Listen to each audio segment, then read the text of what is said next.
Hi everyone, welcome back to another episode of How to Log In. In today's video, I'm going to show you how you can log into your Apple credit cards account. Keep watching the video till the end and don't forget to subscribe to our channel by hitting the subscribe button.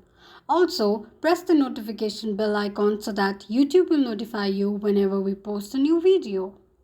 So to log into your Apple's credit card account, firstly open your Google search, type in Apple credit card login and make a search. It will display the search results. Tap on the first link shown on the page. It will take you to the official page of Apple Card. Click on the sign in option at the top right corner of the screen. In order to sign in to your Apple Card account, enter your Apple ID.